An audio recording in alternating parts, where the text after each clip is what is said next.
MP. So here's MP. You have a good reach forward. We did not talk about this in the clinic, but when you're reaching forward, you're actually reaching your hand all the way out of the water. You can enter your hand in the water a little closer to your head. It doesn't need to be right next to your head, and then reach your hand under the water. What happens when you lift your hand or keep it out of the water as you extend, there's a little bit of a counter reaction in your body where your lower body will sink slightly. So enter the hand in about 6 inches in front of your head and then extend all the way just under the surface of the water. That'll make the extension phase a little easier. Now your reach is good, your rotation is good, you're doing a good job of keeping your head level as you turn to breathe. Your hips and legs are a little low. I think working on the hand entry will help that somewhat. And then when you continue to improve the catch, which we'll talk about in the underwater section, your speed will go up and your body position will improve even more. Yep.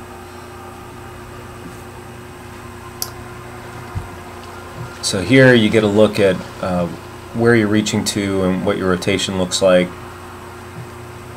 So you can see with some of the strokes you're reaching right to the center, or your hand is going in the water kind of directly in front of your head. It's not every stroke, but it's the majority of them.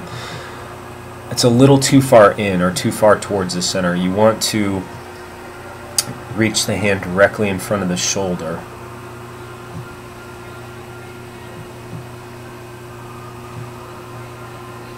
So left hand extends in front of the left shoulder, right hand extends in front of the right shoulder. That just helps with the start of the stroke, starting the pull from the strongest possible position.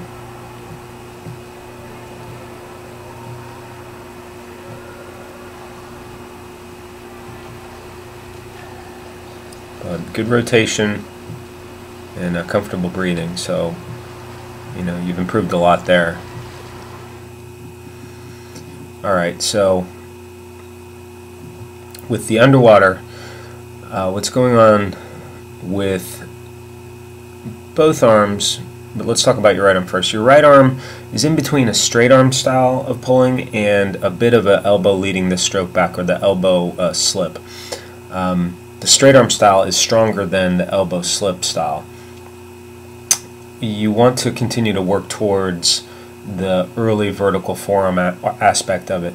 The fist with paddle drill or one arm drill, dog paddle drill, all those really work on that aspect. Now your left arm slips more, or the elbow comes back towards the body ahead of the forearm and the hand, so you're getting less of a grip with your left arm at the moment. So that arm, in the grand scheme of things, needs more attention. Kick looks fine.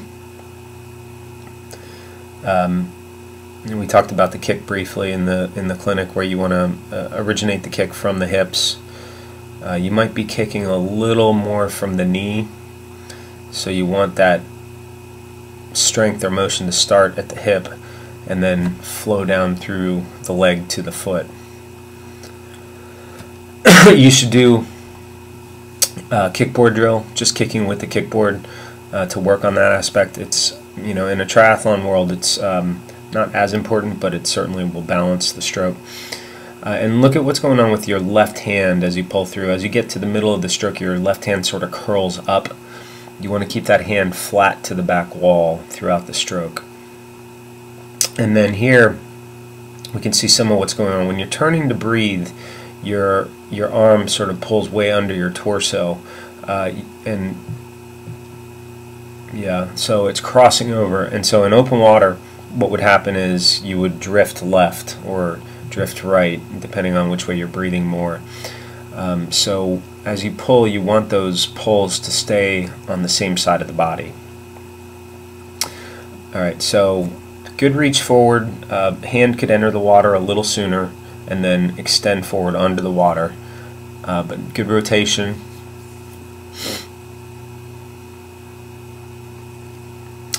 And then as you start the pull, what you look at is the upper arm and forearm angle. And so see how the elbow has started to bend a little bit, and now as the arm comes back, that elbow is leading the stroke back. So what we're trying to get is that forearm is entirely vertical in the first part of the stroke as early as possible, because that's your paddle, right? That creates the pressure center that you pull against. So you're sort of in between the straight arm and the elbow, leading the stroke back with that right arm. Left arm, same thing, good extension, hand could enter a little earlier, good rotation, no problems there. Excuse me. And then as you get into the pull, this one is more obvious that the elbow is coming back and the hand and forearm are still parallel to the bottom of the pool instead of perpendicular or vertical. Sorry about that. And you can see the hand is sort of curled and cupped. You want to keep that hand flat to the back wall. So keep working on the catch aspect as a number one thing through the drills, and you'll get faster as you do that.